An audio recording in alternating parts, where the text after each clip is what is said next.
The stagecoach lurched to a stop in front of the weathered wooden buildings of Virginia City, Nevada, and Faith Emerson pressed her trembling hands against the worn leather seat, knowing that stepping down would seal her fate forever.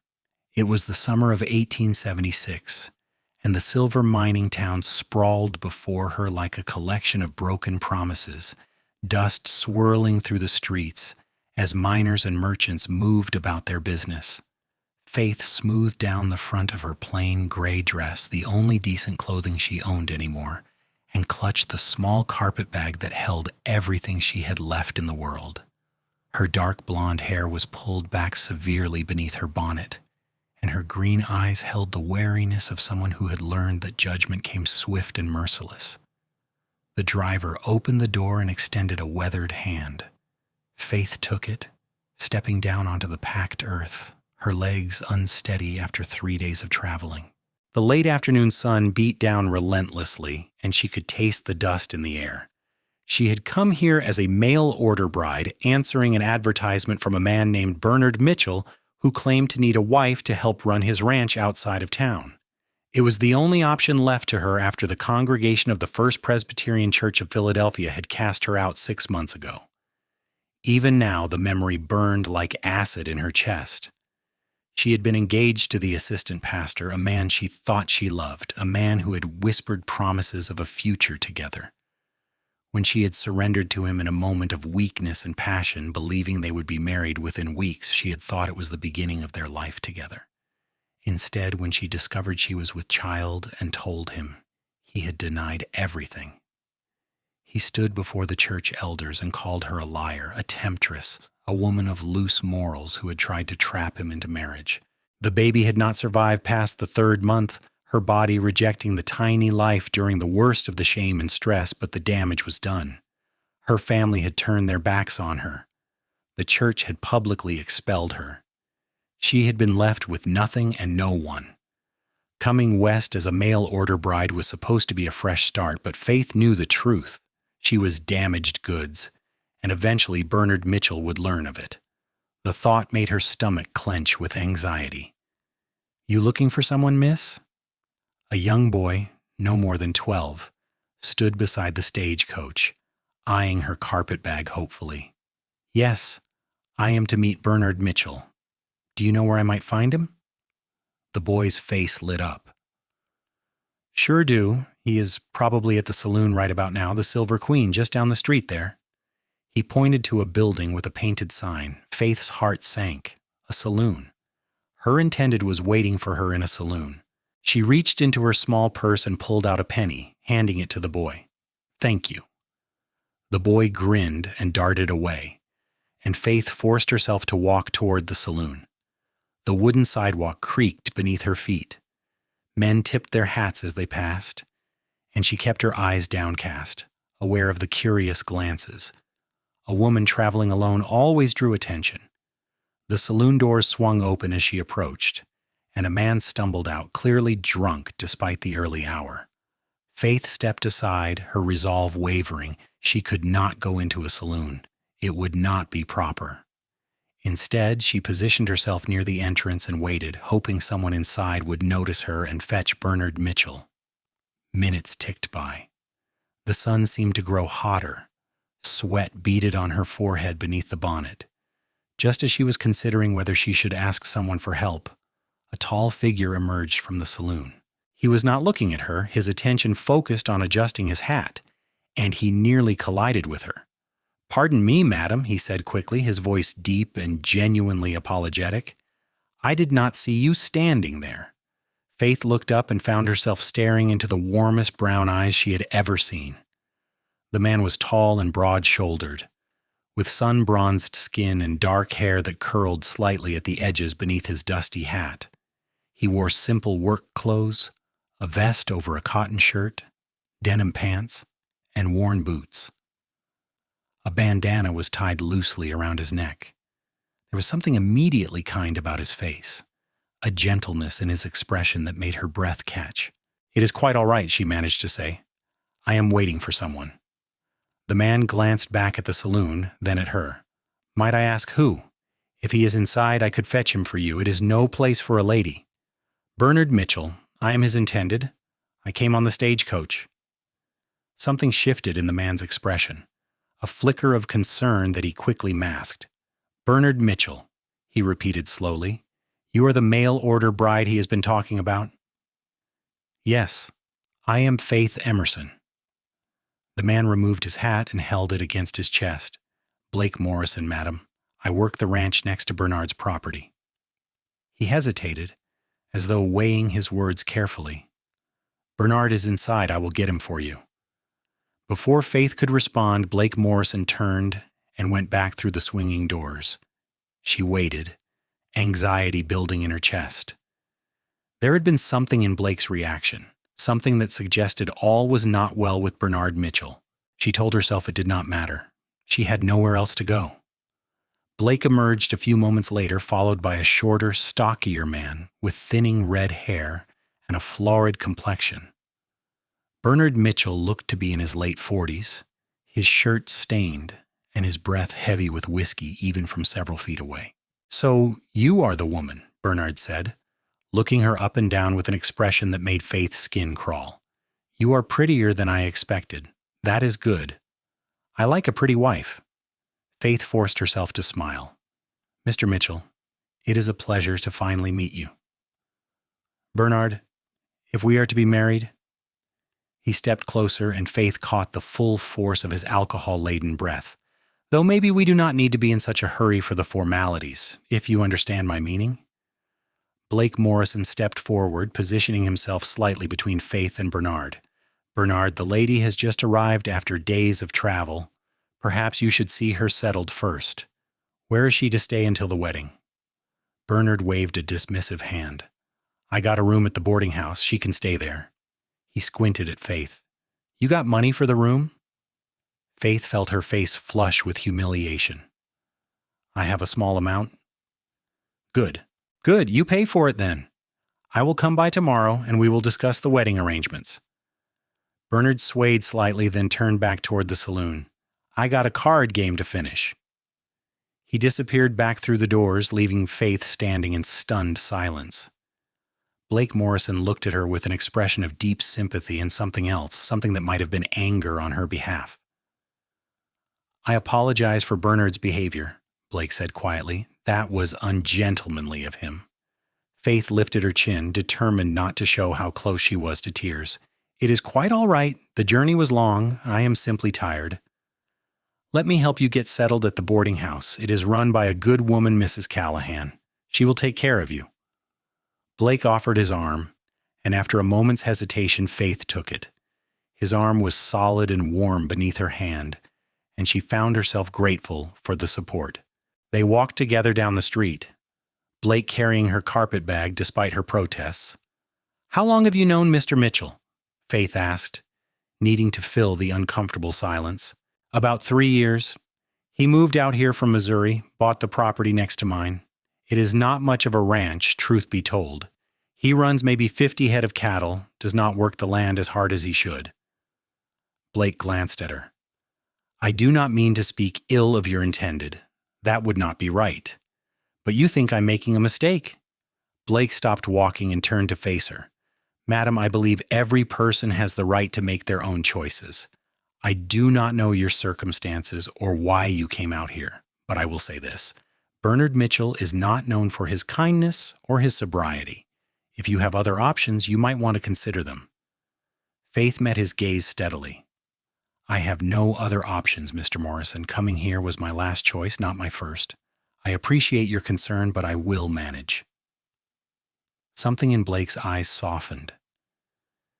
You are a strong woman, Miss Emerson. I can see that. And please, call me Blake. They continued walking until they reached a well-maintained 2-story building with a sign that read, Callahan's Boarding House.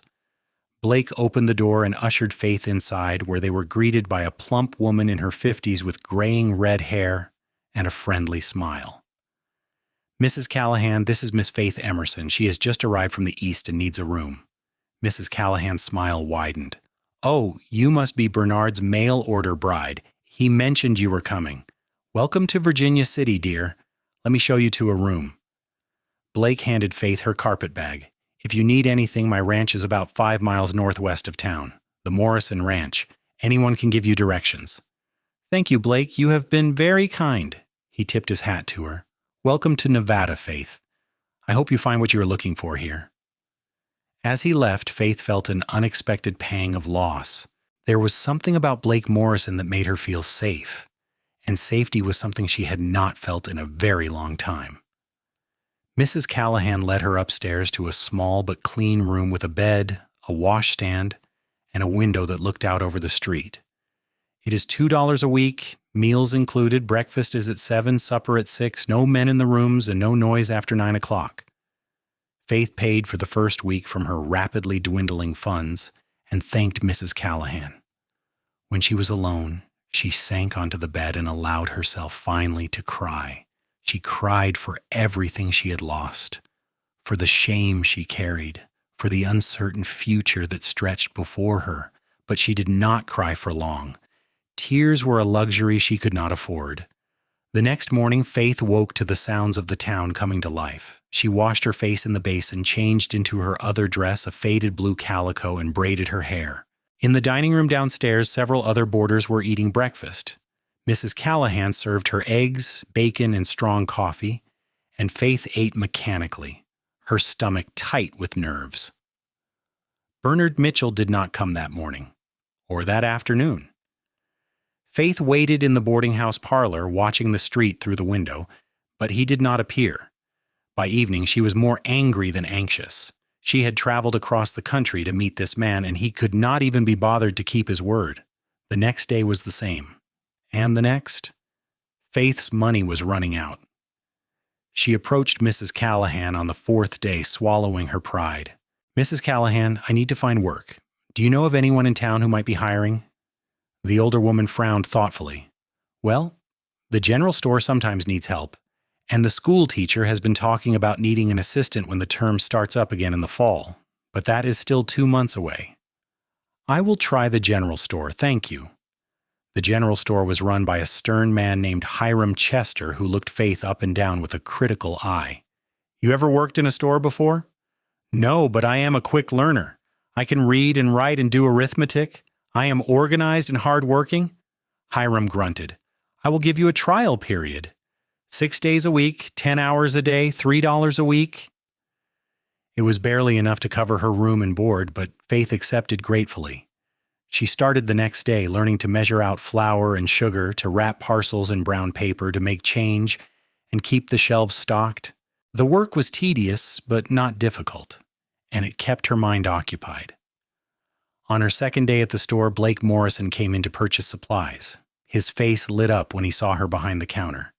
"Faith, I did not know you were working here."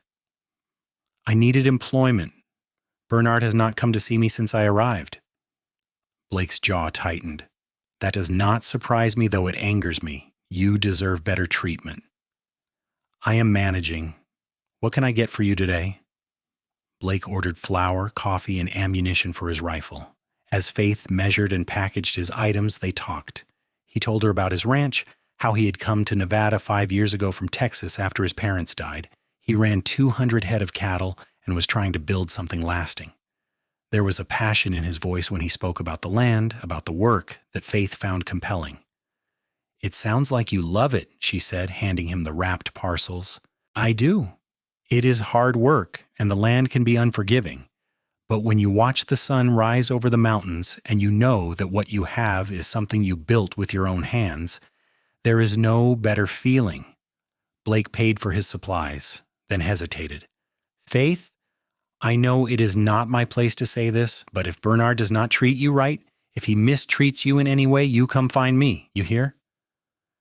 Faith felt tears prick her eyes at the genuine concern in his voice. "Thank you, Blake. That means more than you know." After he left, Hiram Chester gave her a knowing look. "Blake Morrison is a good man, one of the best. He is not flashy or rich, but he is honest and decent. More than can be said for Bernard Mitchell." Faith did not respond, but the seed of an idea began to form in her mind. If Bernard never came for her, if he had forgotten about her entirely, perhaps she could build a life here on her own. It would not be easy, but she had survived worse. 2 weeks after her arrival in Virginia City, Bernard Mitchell finally appeared. Faith was sweeping the front step of the general store when he rode up on a mangy-looking horse. He dismounted with difficulty and approached her with a smile that did not reach his eyes. "Faith, my bride, I have been meaning to come see you." "You have been meaning to for 2 weeks, Bernard." Faith kept her voice level, but anger simmered beneath the surface. "I have been busy with ranch work, you understand. But I am here now, and I think it is time we got married. The preacher can do it this afternoon." Faith set down the broom. "I am not certain I want to marry you, Bernard. You have shown me nothing but disrespect since I arrived." Bernard's expression darkened. "Now you listen here. You came out here to be my wife, and that is what you are going to be. I paid good money for that advertisement, and I answered all your letters. You owe me." "I owe you nothing." "The hell you do not." Bernard grabbed her arm, his fingers digging into her flesh. "You will marry me today, or I will make sure everyone in this town knows what kind of woman you really are. You think I did not check into your background? I know all about Philadelphia, about the church that cast you out. I know you are soiled goods." Faith felt the blood drain from her face. "How did you—" "I have connections. I make it my business to know who I am dealing with. So here is how this is going to work. You will marry me, you will work your fingers to the bone on my ranch, and you will be grateful I was willing to take a woman like you because no one else will." Before Faith could respond, a hand gripped Bernard's wrist, forcing him to release her. Blake Morrison stood behind Bernard, his face a mask of controlled fury. "Take your hands off her, now." Bernard stumbled backward. "This is none of your business, Morrison.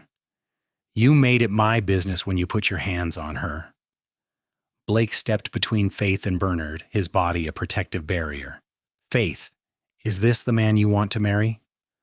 Faith looked at Bernard, at his red face and cruel eyes, and she knew with absolute certainty that she could not bind her life to his. "No, I do not want to marry him." "You heard the lady. She is declining your proposal." "She does not get to decline. We had an agreement." "An agreement requires 2 willing parties. Faith is not willing. That ends it." Blake's voice was calm, but carried an edge of steel. Bernard looked between them, his face purpling with rage. "You have been courting her behind my back, Morrison. I should have known. You always did think you were better than everyone else. I have done nothing inappropriate. But I'm not going to stand by and watch you force a woman into a marriage she does not want. Fine, keep her. But do not think she is some innocent flower. She is used goods, Morrison. A fallen woman cast out by her own church. She opened her legs for a preacher back east and got herself pregnant, lost the baby, but the damage was done. You want to take on a whore? That is your business." The words hung in the air like poison. Faith felt the world tilt beneath her feet. Blake turned to look at her, and she waited for the disgust, the judgment, the condemnation she had seen so many times before. But what she saw in his eyes was not judgment. It was compassion. "Is that true?" he asked quietly. Faith lifted her chin, refusing to be ashamed any longer. "Yes, I was engaged to a man I thought loved me. I made a mistake in trusting him. When I became pregnant, he denied everything and the church cast me out. The baby did not survive. That is why I came here. Bernard is right. I am damaged. I am ruined. But I will not be treated like property because of it." Blake turned back to Bernard. "Get out of here, Bernard. Go back to your ranch and your whiskey. Leave Faith alone." "You will regret this, Morrison. Both of you." Bernard mounted his horse clumsily and rode away, shouting obscenities that made Faith flinch. When he was gone, Blake turned to Faith. His eyes were gentle. "Are you all right?" "Everyone in town will know by tomorrow. He will tell everyone." Faith's voice shook despite her best efforts to control it. "Let him talk. The people worth knowing will not care." "How can you say that? You heard what I am. What I did." Blake took her hand, his calloused fingers warm and steady. "I heard that you loved someone who betrayed you. I heard that you suffered a loss, and were punished for it by people who should have shown you mercy. I heard that you are human, Faith. None of that makes you less worthy of respect or kindness. Tears spilled down Faith's cheeks. You do not have to say that. You do not have to pretend. I am not pretending. Faith, I have spent the past 2 weeks thinking about you, worrying about you, hoping you were all right. When I saw Bernard grab you just now, something in me snapped. I know we barely know each other, but I need you to hear this. God loves you still. Whatever happened in your past, whatever mistakes you think you made, God has not abandoned you, and neither will I. Faith sobbed, the words breaking through the walls she had built around her heart. How can you believe that? After everything. Because grace is not about deserving it, it is about receiving it, and you deserve grace, Faith. You deserve kindness and love and a fresh start. Hiram Chester appeared in the doorway of the store, his stern face softer than usual. Blake is right, Miss Emerson. What happens in the past stays there if we let it. You have been a good worker, and you seem like a decent woman. That is all that matters to me. Faith wiped her eyes. Thank you, Mr. Chester. Blake squeezed her hand gently. Faith, I do not want to presume anything or make you uncomfortable, but I want you to know that if you need a friend, if you need help, if you need anything at all, I am here. Will you let me be your friend? Faith looked into his warm brown eyes and saw nothing but sincerity. Yes, I would like that very much. Over the following weeks, Blake became a regular presence in Faith's life. He came to the general store almost daily, sometimes buying supplies he probably did not need just to talk with her. He took her on walks through Virginia City in the evenings, showing her the surrounding landscape, the mountains that rose in the distance, the desert that stretched to the horizon. He told her stories about the Comstock lode and the silver that had built the town, about the miners who had struck it rich and the ones who had lost everything. Faith found herself opening up to him in ways she had not expected. She told him about her childhood in Philadelphia, about her parents who had been strict but loving until they disowned her. She told him about her dreams of teaching, of having a family, of finding a place where she belonged. Blake listened without judgment, his presence a balm to her wounded soul. One evening they sat on a bench outside the boarding house, watching the sun set in a blaze of orange and gold. Blake had brought her wildflowers, a simple bouquet of purple lupines and white daisies that he had picked on his way into town. You do not have to keep bringing me things, Fee, Faith said, though she was secretly pleased. The flowers sat in a jar of water in her room, brightening the small space. I want to. You deserve beautiful things, Faith. Blake, can I ask you something? Anything. Why are you not married? You are a good man with land and prospects. Surely there have been women who wanted to marry you? Blake was quiet for a moment, his eyes on the horizon. There was someone back in Texas. Her name was Annabelle. We were planning to marry, but she died of fever the winter before we were supposed to wed. After that, I could not stay in Texas. Everything reminded me of her. So I came out here to start over. I have not met anyone since who made me want to try again. He paused, then turned to look at Faith. Until now. Faith's heart skipped a beat. Blake, I do not think I can be what you need. My past. Your past does not define you. I see who you are now. Faith. I see your strength and your courage. I see the way you work hard and treat people with kindness, even when you have every reason to be bitter. I see a woman of faith who has been tested and has not broken. That is who I see. But what if Bernard was right? What if I am damaged beyond repair? Blake reached out and cupped her face gently. You are not damaged. You are wounded. And there is a difference. Wounds can heal. And Faith, if you will let me, I would like to be part of that healing. I would like to court you properly, if you will allow it. Faith's breath caught. Are you certain? You know the whole town will talk. Let them talk. I care about you, Faith. I have never been more certain of anything. Faith closed her eyes, feeling the warmth of his hand against her cheek. She had been so sure that no decent man would ever want her, that her past had destroyed any chance of happiness. But here was Blake, offering her something she had thought was lost forever, hope. "Yes," she whispered. "Yes, Blake, I would like that." Blake's smile was radiant. He leaned forward slowly, giving her time to pull away if she wanted, and pressed a gentle kiss to her forehead. It was chaste and respectful, but it sent warmth flooding through Faith's body. "I will take care of you," he promised. "I will cherish you the way you deserve to be cherished." True to his word, Blake courted Faith with a gentleness and respect that made her fall deeper in love with him every day. He brought her small gifts: a ribbon for her hair, a book of poetry, fresh vegetables from his garden. He took her riding on Sunday afternoons, teaching her how to handle a horse with patience and humor. He introduced her to his neighbors and friends, making it clear to everyone that she was under his protection and that any disrespect toward her would be answered. Bernard Mitchell made good on his threat to spread rumors about Faith's past. Within days, everyone in Virginia City knew her story.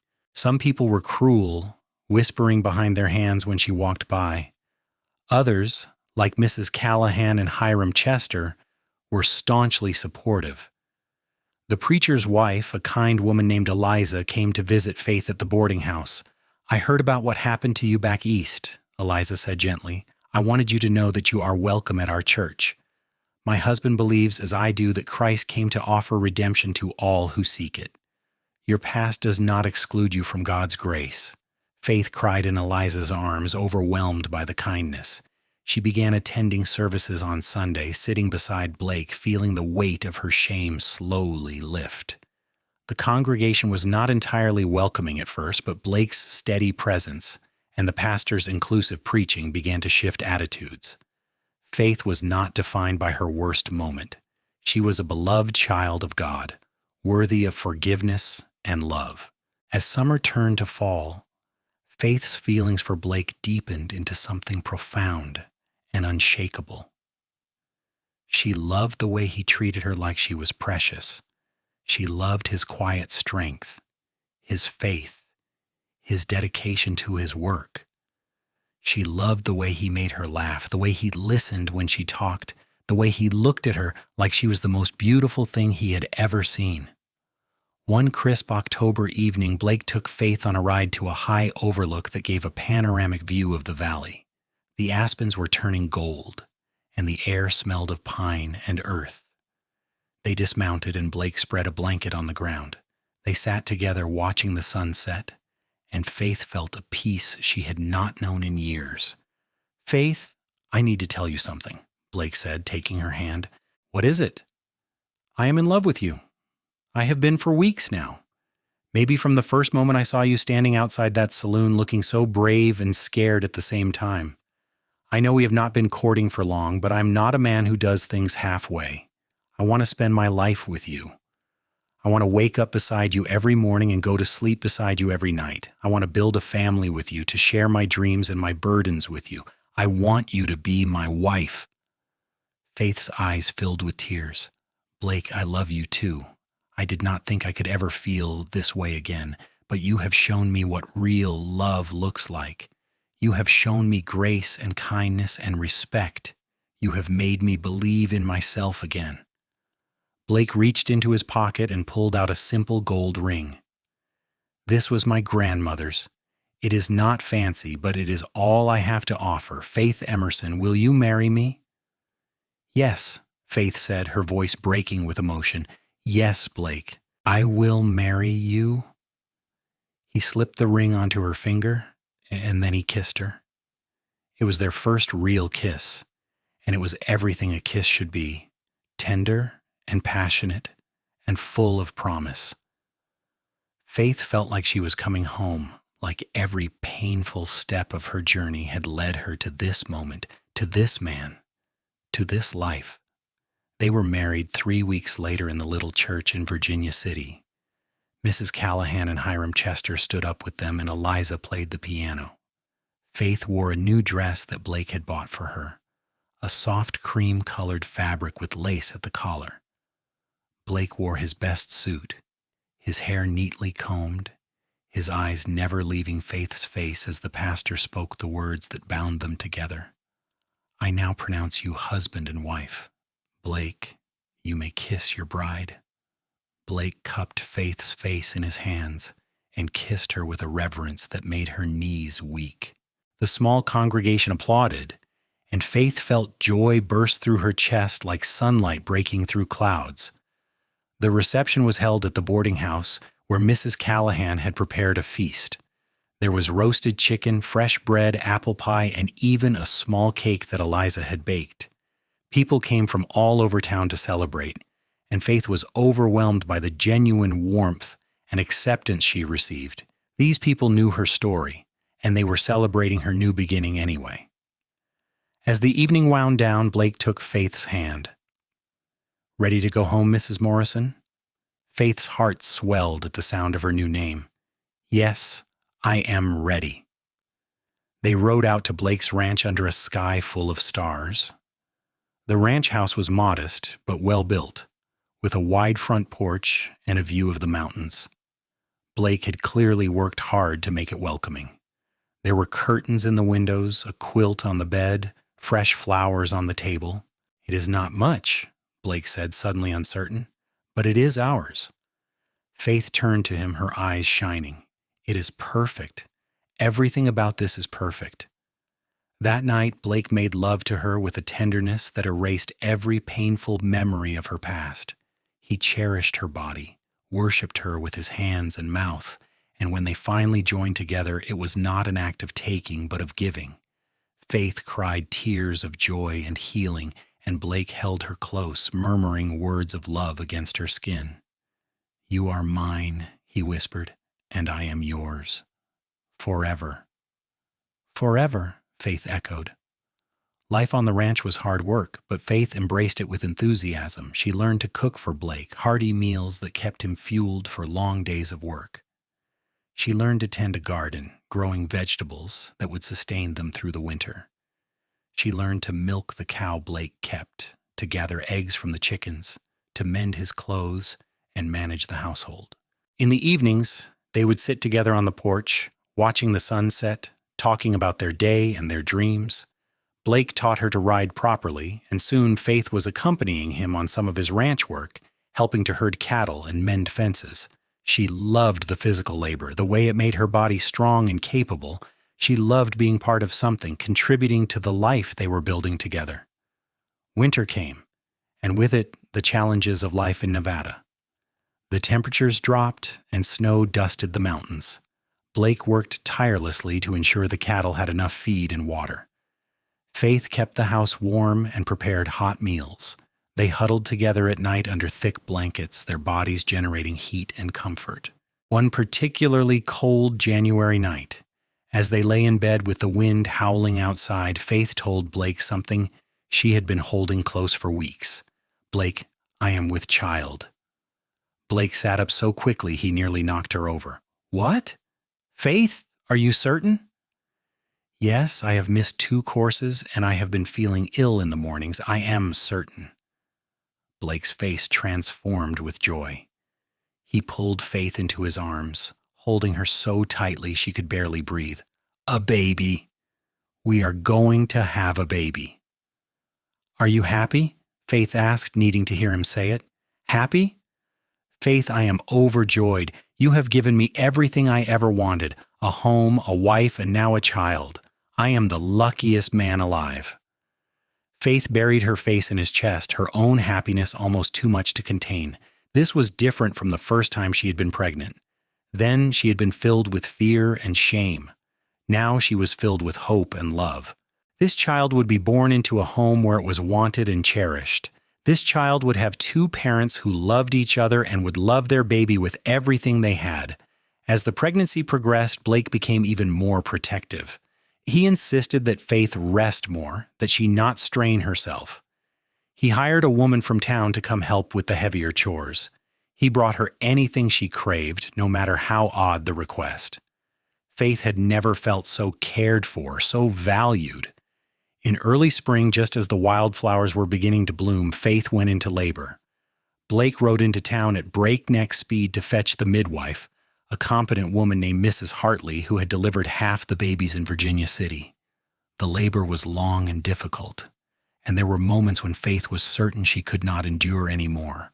But Blake stayed by her side the entire time, holding her hand, wiping her brow, speaking words of encouragement. "You can do this, Faith. You are the strongest woman I know. Just a little more. I am here. I love you." Finally, after nearly 18 hours, their son was born. He came into the world with a loud cry, his tiny fists waving. Mrs. Hartley cleaned him quickly and placed him in Faith's arms. Faith looked down at the tiny, perfect face and felt her heart expand beyond anything she had thought possible. "He is beautiful," she whispered.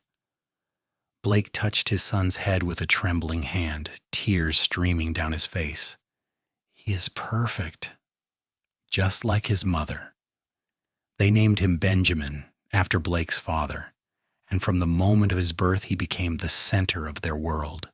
Faith poured all the love she had been denied the chance to give before into this child. She nursed him, sang to him, rocked him for hours when he was fussy.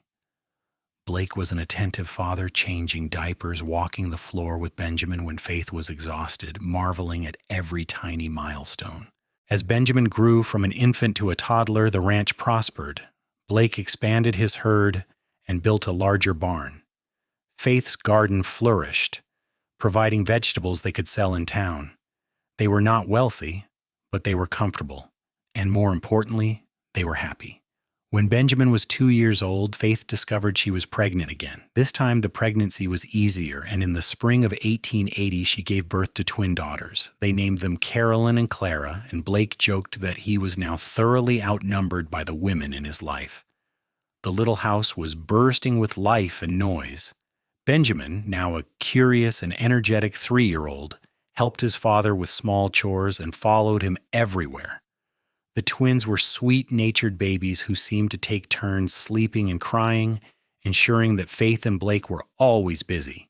One evening, as Faith nursed Clara while Blake played with Benjamin and Carolyn on the floor, she looked around at her family and felt overwhelming gratitude. "What are you thinking about?" Blake asked, catching her expression. "I am thinking about how far I have come. 5 years ago, I was standing outside that saloon thinking my life was over. I thought I was unworthy of love or happiness. And now look at us. Look at what we have built." Blake came over and kissed her forehead. "You were always worthy, Faith. You just needed the chance to see it. And I am grateful every single day that you came to Virginia City. That stagecoach brought me the greatest gift of my life." "God brought us together," Faith said softly. "When the church cast me out, I thought God had abandoned me, but He was leading me here to you, to this life. He never stopped loving me." "No," Blake agreed. "He never did, and neither will I." As the years passed, the Morrison family continued to grow and thrive. Benjamin grew into a tall, strong boy who loved working the ranch with his father. Caroline and Clara were inseparable, two halves of a whole who kept their parents on their toes with their clever mischief. Faith gave birth to 2 more children, a son named James and a daughter named Ruth. The ranch expanded as Blake's hard work and careful management paid off. They built a larger house with separate rooms for the children and a proper kitchen where Faith could prepare meals for her growing family. Blake hired ranch hands to help with the work, and Faith often fed them meals, gaining a reputation for being one of the best cooks in the county. Faith also began teaching the local children who lived too far from town to attend regular school. She held classes in her home during the winter months, teaching reading, writing, and arithmetic. It fulfilled the dream she had carried for so long, and she found deep satisfaction in helping children learn. Blake became a respected figure in the community, known for his fairness and integrity. When disputes arose between ranchers, he was often called upon to mediate. He served on the town council and helped establish a proper school building so that Faith and the other teachers had a dedicated space. As for Bernard Mitchell, his ranch failed within a few years, and he moved away from Virginia City, leaving debts behind. Faith felt no satisfaction in his downfall, only sadness that he had wasted his opportunities.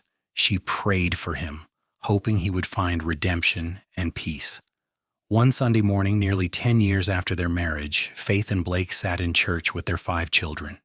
Benjamin was 12 now, tall and serious like his father. Carolyn and Clara were 8, beautiful girls with their mother's green eyes. James was 5, energetic and full of questions. Ruth was 3, the baby of the family with a sunny disposition that made everyone smile. The pastor was preaching about grace and forgiveness, about how God's love extends to all who seek it regardless of their past. Faith felt Blake's hand find hers, and she squeezed it gently. She thought about the woman she had been when she arrived in Virginia City. Broken, ashamed, convinced she was unworthy of love. She thought about Blake's words that day outside the general store, "God loves you still." Those words had changed her life. They had given her the courage to believe that she could be more than her mistakes, that her past did not have to determine her future. Blake had shown her what real love looked like, patient, kind, forgiving, and unconditional. Through him, she had learned to love herself again and to accept the grace that God freely offered. After the service, the family walked back to the ranch together. The older children ran ahead, laughing and chasing each other. Blake carried Ruth on his shoulders, while Faith held James's hand. The spring air was warm and fragrant with wildflowers. "I have been thinking," Blake said as they walked. "Benjamin is getting old enough to take on more responsibility with the herd. I think this summer I will teach him to break horses. What do you think?" "I think he would love that," Faith said. "He worships you, you know. He wants to be just like his father. I hope he is better than me. I hope all our children surpass us. They will, because they have you as an example. Blake, do you ever regret marrying me? Taking on a woman with such a scandalous past?" Blake stopped walking and turned to face her. "Faith Morrison, I have never regretted a single moment of our life together. Marrying you was the best decision I ever made. You have given me 5 beautiful children, a home filled with love, and a partnership that sustains me every day. I would marry you 1,000 times over." Faith stood on her toes and kissed him, not caring that the children might see. "I love you. Blake Morrison, you saved my life in every way a person can be saved." "No," Blake said, wrapping his arms around her. "We saved each other." That evening, after the children were in bed, Faith and Blake sat on their porch watching the stars emerge. The sound of crickets filled the air, and a cool breeze carried the scent of sage. Blake had his arm around Faith's shoulders, and she leaned into him, feeling perfectly content. "Do you remember the first time I saw you?" Blake asked. "Outside the saloon. You nearly ran into me. I thought you were the most beautiful woman I had ever seen, but there was something else too. You looked so determined, like you were steeling yourself for battle. I admired that courage. I was terrified. I had no idea what I was walking into. But you walked into it anyway. That is who you are, Faith. You face things head on no matter how scared you are. You have taught me so much about strength and resilience." Faith turned to look at him. "You told me that day that God loves me still. Do you know what those words meant to me? I had been told by my church, by my family, by everyone I knew that I was beyond redemption, that I was stained and broken. But you looked at me with such compassion and told me that God had not abandoned me. You gave me hope when I had none left. I meant every word, and I always will. Faith, you are one of the godliest women I know. The way you love our children, the way you serve our community, the way you forgive and offer grace to others even when they do not deserve it, that is the heart of Christ. Your past does not define you. Your present does, and your present is beautiful." Faith felt tears slide down her cheeks. Even after all these years, Blake's words had the power to heal the wounded places in her soul. "Thank you," she whispered. "Thank you for seeing me, for choosing me, for loving me. Always," Blake promised. "Always and forever." The years continued to unfold with the rhythm of ranch life. There were hard times, drought years when the cattle struggled, a winter when James fell ill with pneumonia and Faith barely slept for 3 weeks as she nursed him back to health, the inevitable conflicts and challenges that came with raising 5 children. But there were far more good times. Birthdays celebrated with cake and songs, Christmas mornings filled with laughter and simple gifts, summer evenings when the whole family would go swimming in the creek that ran through their property. Benjamin grew into a fine young man, strong and capable, with his father's work ethic and his mother's compassionate heart. When he was 18, he began courting the daughter of a neighboring rancher, a sweet girl named Margaret. Faith watched her eldest son fall in love and felt a mixture of pride and nostalgia. Caroline and Clara remained close as they grew, though their personalities diverged. Caroline was studious and loved to read, dreaming of becoming a teacher like her mother. Clara was artistic, always drawing or sewing or creating something with her hands. Both girls were beautiful and kind, and Faith knew they would have no shortage of suitors when the time came. James inherited his father's love of horses and his mother's quick intelligence. He was the family storyteller, always spinning elaborate tales that kept his younger sister entertained. Ruth was the sunshine of the family, affectionate and joyful, beloved by all her siblings. When Benjamin married Margaret in the spring of 1890, the celebration was held at the Morrison Ranch. Nearly 100 people attended, a testament to how respected and loved the Morrison family had become. Faith watched Blake walk their son down the aisle to where Margaret waited, and she thought about how much their lives had changed. During the reception, Mrs. Callahan, now quite elderly but still sharp as a tack, pulled Faith aside. "I remember the day you arrived in Virginia City. You looked like a lost lamb. And now look at you. You have built an empire of love." Faith laughed. "Hardly an empire, just a family." "That is the greatest empire of all, dear girl. Never doubt it." That night, after the guests had departed and the ranch was quiet, Faith and Blake prepared for bed. Faith brushed out her hair, now threaded with silver, and looked at her reflection in the mirror. She was 42 years old, her face showing the lines of laughter and sun and time. But she had never felt more beautiful, because she knew she was loved. Blake came up behind her and wrapped his arms around her waist, resting his chin on her shoulder. "What are you thinking about?" "How blessed I am, how grateful." "Me too." Blake kissed her neck gently. "Faith, do you know what tomorrow is?" "No, what?" "It is 14 years to the day since you arrived in Virginia City, since I nearly ran into you outside that saloon." Faith turned in his arms to face him.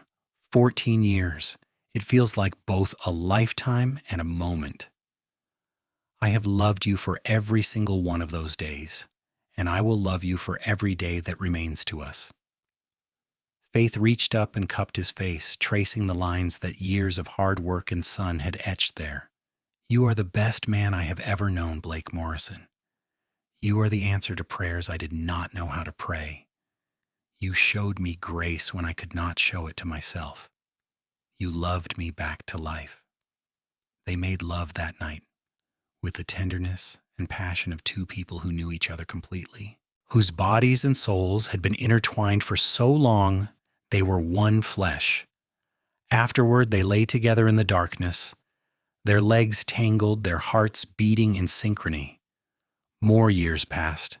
Benjamin and Margaret gave Faith and Blake their first grandchildren, twin boys they named William and Henry. Faith cried tears of joy when she held them, marveling at the continuation of the family she and Blake had created. Caroline became a teacher, taking over the school in Virginia City when the previous teacher retired. Clara married a merchant and moved to Carson City, though she visited often.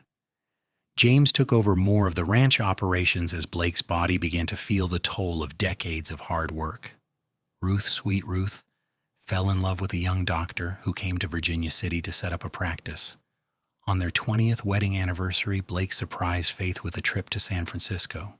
It was the first time either of them had been to the ocean, and they stood on the beach holding hands, watching the waves crash against the shore. The journey had taken days by train, but it was worth it to see the wonder in Faith's eyes. "It is so much bigger than I imagined," Faith said, her voice full of awe. "Like the love I have for you," Blake said, pulling her close. "It just keeps growing, expanding, becoming more than I knew was possible." Faith leaned into him, breathing in the salt air and the scent of the man she loved. "Blake, I need you to know something. If I could go back and change my past, I would not, because every painful step, every mistake, every moment of suffering led me to you, and you were worth it all." Blake kissed the top of her head. "I feel the same way. I would not change a single thing because it brought us here, to this moment, to this life we have built together." They stayed in San Francisco for a week, exploring the city, eating in restaurants, attending a play. But as wonderful as the trip was, they were both eager to return home to the ranch, to their children and grandchildren, to the life they had created. As they grew older, Faith and Blake found deep contentment in their routines. Blake still worked the ranch. Though James had taken over most of the heavy labor, Faith still taught, though she had fewer students now. They spent their evenings on the porch, talking or reading or simply sitting in comfortable silence. They attended church every Sunday, sitting in the same pew they had occupied for decades. They visited their children and grandchildren, delighting in watching the family grow.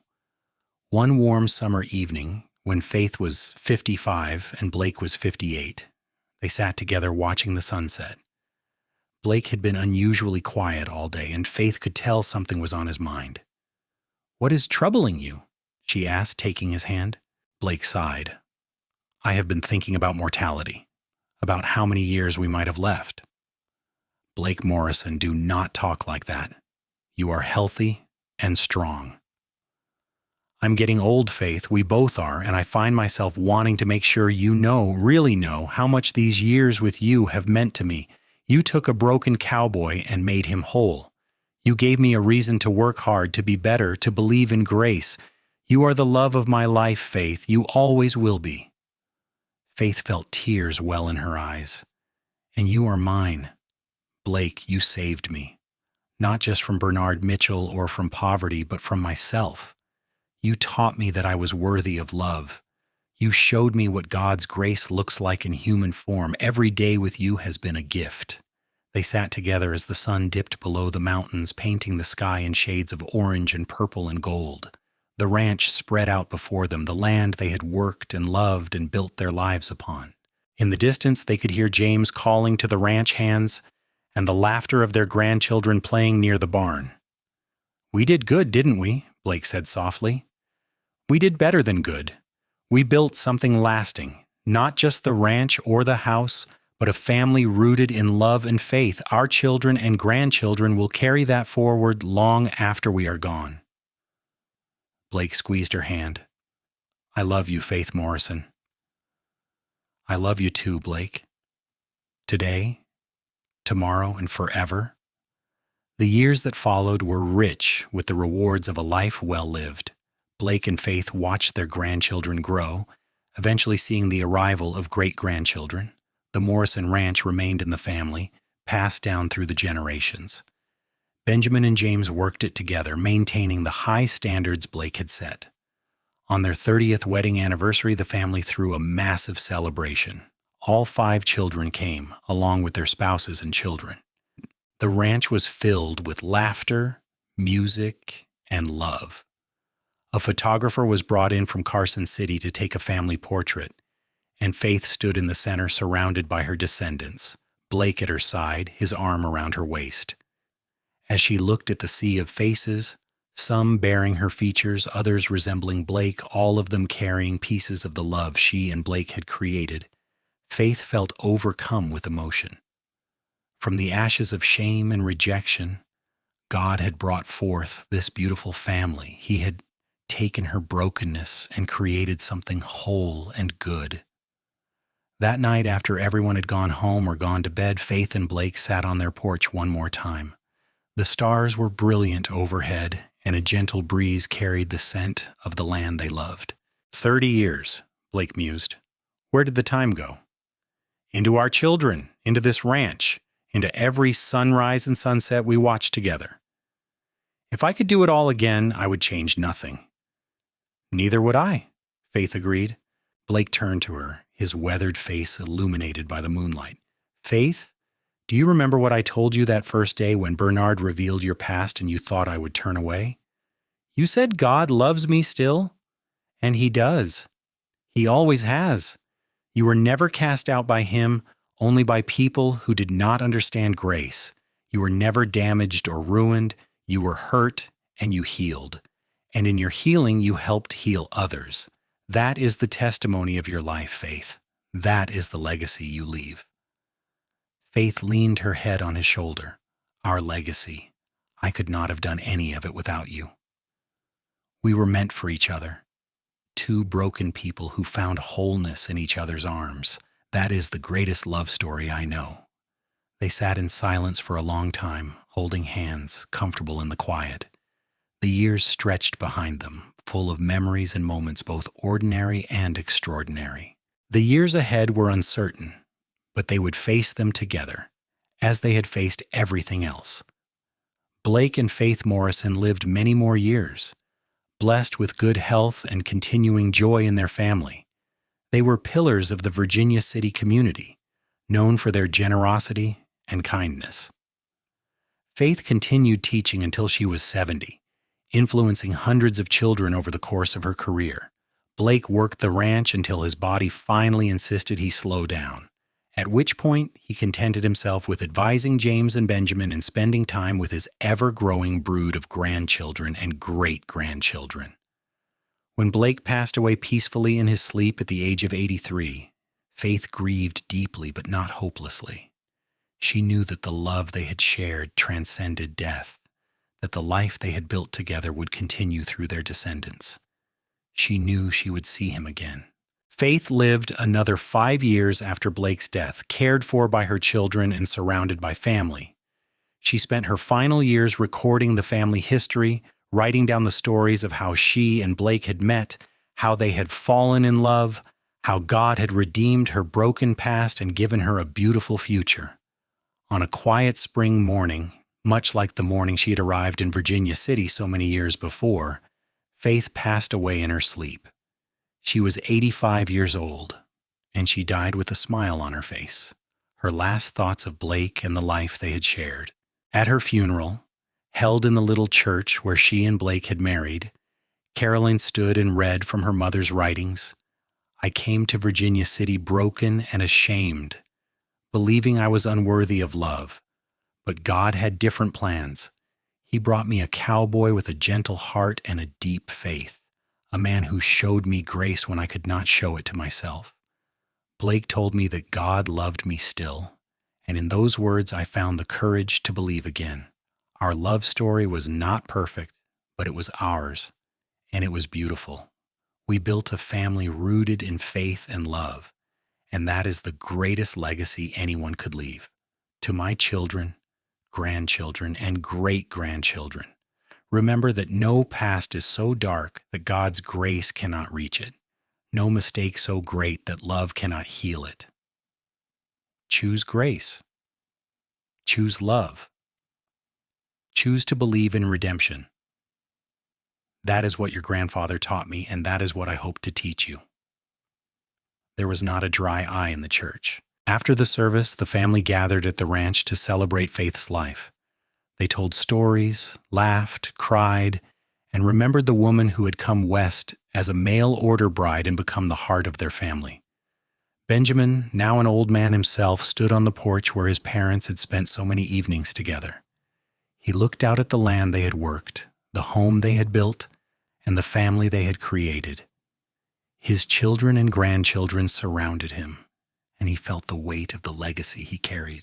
Grandmother used to tell me that everyone deserves a second chance, Benjamin said to his assembled family. She said that God's grace is big enough for all our mistakes, all our pain, all our regrets. She lived that truth every day of her life. She and grandfather showed us what real love looks like: patient, kind, forgiving, and enduring. That is what we must carry forward. That is how we honor their memory. The family agreed, and as the sun set over the Morrison ranch, they all felt the presence of Blake and Faith watching over them, pleased with the legacy they had left behind. The Morrison ranch continued for generations, always staying in the family, always maintaining the values of hard work, faith, and love that Blake and Faith had established. The story of the mail-order bride who was cast out by her church and the cowboy who told her God loved her still became family legend, told and retold to each new generation as a reminder that redemption is always possible, that love can heal even the deepest wounds, and that grace is the most powerful force in the universe. In the little cemetery behind the Virginia City Church, two headstones stand side by side. One reads, Blake Morrison, beloved husband, father, and friend, 1848-1931. He showed grace to all. The other reads, Faith Emerson Morrison, beloved wife, mother, and teacher, 1854-1939. She learned to love again. Between the headstones, wildflowers grow every spring, purple lupines and white daisies, the same flowers Blake used to bring Faith during their courtship. No one plants them. They simply appear year after year, as if the land itself remembers the love story that unfolded upon it. And in the hearts of their descendants, scattered now across the West and beyond, the legacy of Blake and Faith Morrison lives on. Their story reminds each generation that no matter how dark the past, no matter how heavy the burden of shame, there is always hope. There is always grace. There is always the possibility of a love that transforms and redeems. Faith came to Virginia City as a mail-order bride, cast out by her church and convinced she was beyond redemption, but she found a cowboy who looked past her shame and saw her worth. Blake Morrison told her the words she most needed to hear: God loves you still. And in those words, in his love, in the life they built together, Faith found not just survival, but joy, not just acceptance, but belonging, not just tolerance, but celebration. Their love story was not without challenges. They faced judgment, hardship, loss, and pain, but they faced it together, their hands clasped, their faith strong, their commitment unwavering. They proved that love is not about perfection, but about perseverance, not about avoiding mistakes, but about extending grace, not about the past, but about the future we choose to build. The sun set on the Morrison Ranch countless times over the years, painting the sky in brilliant colors, marking the passage of days and seasons and lifetimes. But the love that Blake and Faith shared never set. It lived on in their children and grandchildren, in the land they cultivated, in the community they served, in the faith they modeled. It lived on as a testament to the transforming power of grace, the healing power of love, and the redemptive power of a second chance. Faith Emerson arrived in Virginia City broken and afraid, stepping off a stagecoach into an uncertain future. But she left this world whole and at peace, surrounded by the family she and Blake had created, secure in the knowledge that she was loved beyond measure. She learned that her worth was not determined by her worst moment, but by her choice to keep going, to keep loving, to keep believing. She learned that grace is not something we earn, but something we receive. She learned that God's love is unconditional and unfailing, reaching us even in our darkest moments. And Blake Morrison, the cowboy who saw past her shame and loved her anyway, who chose her when no one else would, who showed her what grace looked like in action, lived and died knowing that he had been part of something beautiful. He had loved well. He had chosen compassion over judgment. He had built a life of meaning and purpose. He had been in every way that mattered a good and faithful man. Together they wrote a love story that transcended their own lives, touching everyone who knew them and continuing to inspire long after they were gone. It was a story of redemption and second chances, of faith and perseverance, of two broken people who found wholeness in each other's arms. It was a story that proved love is always worth fighting for, grace is always worth extending, and no past is so dark that it cannot be redeemed by the light of true love. The Wild West was a hard land, unforgiving and brutal, but it was also a land of new beginnings where people could reinvent themselves and leave their pasts behind. Faith and Blake embodied that spirit of renewal. They took the raw materials of heartbreak and shame and built something beautiful. They turned pain into purpose, rejection into redemption, loneliness into love. As the final rays of the setting sun touched the mountains surrounding Virginia City, casting long shadows across the land Blake and Faith had loved, their story found its perfect ending. Not in death, but in life. The life they had lived fully and well, the life that continued through their descendants, the life that testified to the power of grace, the miracle of second chances, and the enduring truth that real love conquers all. She came as a mail-order bride, cast out by her church. He was a cowboy who said, "God loves you still." And from those simple beginnings, they created a legacy of love that would last forever.